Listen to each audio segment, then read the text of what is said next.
Hey now, as many people know, like Hall of Famers, the Veterans Committee early era ballot came out yesterday, and I don't want to delve into it too much. I know baseball collector Mike with Chris put out a great video yesterday talking about the collectability and who they think will get in and won't get in.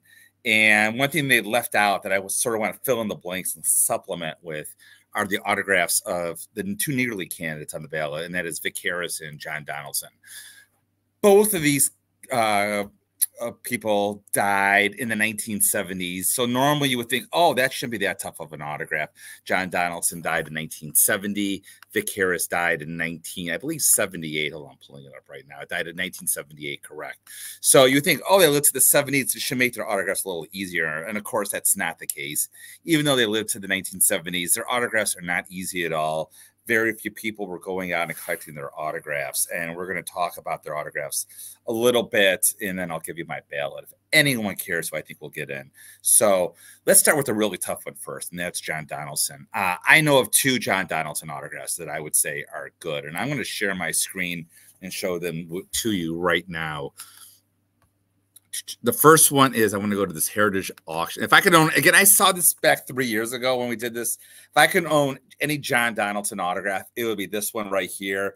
These Carl Wingler, he was a baseball historian. He wrote to these various ex-players and Negro Leaguers and asking them certain questions, and they would fill in their answer and then sign it at the bottom. And these all came out to the public. I actually have Thomas Yawkey's version of this. This is John Donaldson's version.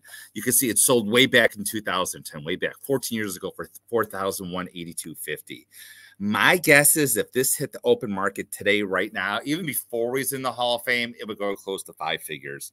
If he gets in the Hall of Fame, it'll easily be a $10,000 item. I think this is the single nicest, best provenance John Donaldson autograph currently in existence. And the thing about John Donaldson that I think that makes him particularly hard is, and why I think we'll keep him out of the Hall of Fame is, even though he had over 500 wins and over 4,000 strikeouts, and you would think, oh, that screams Hall of Famer. I mean, he pitched the majority of his career outside of the actual Negro Leagues that were officially recognized by the Hall of Fame. Even though like he pitched really into 1940s, which is easily when the Negro Leagues were officially been recognized. His official Negro League record is 6 wins, 9 losses with a 4.14 ERA. So not very good, but like he did all this work outside the Negro Leagues. They say they have paper clippings in the Josh Donaldson Network. Is it able to compile that he won 424 games? He won 424 games with the 5,221 strikeouts and an ERA of 1.37. And again, there are a lot of players who are Hall of Famers, like Satchel Paige said he taught him everything he knows, and John McGraw said he was the best pitcher he's ever seen, black or white. But the problem is there's a lot of controversy as to what his competition was. I mean, me at 49 can maybe go out and strike out 5-year-olds. I mean, again, I'm not saying John Donaldson did any of that, but there's no question that the competition he pitched to was a lot less on a competitive level than those that were in the Negro Leagues at the time. And I think that's what held him back last year, and I think that's what's going to hold him back this year. Now, the only other autograph that I know is good, I think, is this one right here. Again, it's very similar. I'm not going to go into the analysis of it right now. And I know the owner of this autograph. Hold on, I got to share my screen again. I'm sorry. Let me show you the only other autograph I know is good. Is this one right here. This John Donaldson. It's not certified. I think it's good. I know some of the provenance about it. And the owner of this autograph, I went to him and I said to him, this is earlier this year before the committee came out. I said, tell me your price for that autograph. Don't worry about what it is. How much were you willing to sell it for? And he told me it's not for sale. So, and I get it to a point. So that's it. That's the only 2 autographs I know of John Donaldson. And now we're going to move to the other candidate, who I think is a slam dunk. Of all these candidates, the slam dunk candidate to me is Vic Harris. I've been preaching Vic Harris for a long time now. Yes, partially because I have his autograph, but also because he is the winningest manager in Major League Baseball with more than 500 wins. If you go on his Wikipedia page, it literally says highest winning percentage for a manager in Major League history. How could anyone like that not be in the Hall of Fame? He won 7 pennants, 1 Negro League World Series. In addition to that, he was a pretty good player. He hit over 300, made 7 Negro League All-Star games as a player. I mean, this is like a slam dunk of a slam dunk for anyone in that's up this year is Vic Harris. And I mean, his autograph is pretty rare. I mean, yes, he died in 1978, but like people were not going around asking for his autograph. Granted, his autograph is not as rare as John Donaldson because of the fact that he played on Negro League teams, Homestead Grays, and there are certain team signed items out there. So the majority of Vic Harris autographs in the market are those when he played with the team. I'll share my screen real quickly here. I don't know if I have many pointed out here. This is a post-career Vic Harris.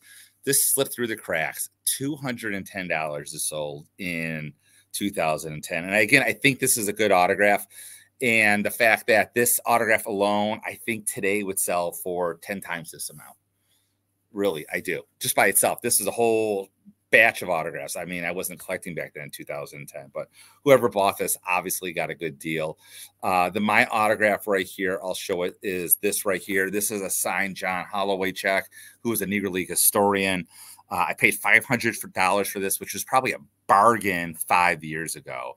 And I was so excited when I got it. The person who sold it to me, he had a vast collection, and he's not selling them anymore. I think it's probably one of the last autographs he ever sold. The provenance on this is arguably the greatest of any Vic Harris autograph out there, in my opinion. Again, just my opinion. But you have to be careful. There was another Vic Harris that played in the 70s who has a very similar autograph. You can see right here. And the big difference, obviously, besides the S, and I've seen different versions of his S, is the H. If you go to this Vic Harris, you see how he comes down and up, whereas this Vic Harris comes up and then down. So that's the two things to really look for when you're looking for a Vic Harris autograph. I think a few more autographs will pop up as once the ballot comes out. And I really think he's going to get in this year. If I had to bet anyone, I guess this comes to who I think I would vote for. I think Dave Parker will get in. I think Vic Harris will get in. I think Tommy John is going to be close, really close. I don't think Dick Allen will get in, only because of the fact that they only get 3. The members only get vote for 3 players, and I think Parker and Vic Harris will get in, and that third vote will just be split. And I don't know if anyone else is going to get 75%. If a third person does get in, I think it will be Tommy John and not Dick Allen, because Tommy John is still alive. I know Tommy John just had some major surgery less than a month ago. I heard he's healing. I heard he's getting better. I just wanted to share one thing. I just watched an interview with him from September, and he was promoting his autograph on his website, which is this right here. So you can see right now, this is what Tommy John's autograph looked like as of last year. And the funny thing on his store is, even if you wanted to order this autograph today it's $150, but there's nowhere on here how to actually order it. So take that for what it's worth. But I know his autograph has gone downhill a lot. He had COVID, he had a bad case of COVID as well. I think that took a toll on his autograph. So his autograph, not rare at all. None of these guys who are up for election right now is rare, with the exception of the 2 Negro Leaguers. Don't overpay. I would wait till they come in, wait till the election comes in. Dave Parker, even though he has Parkinson's, is still doing signings, which is good to hear.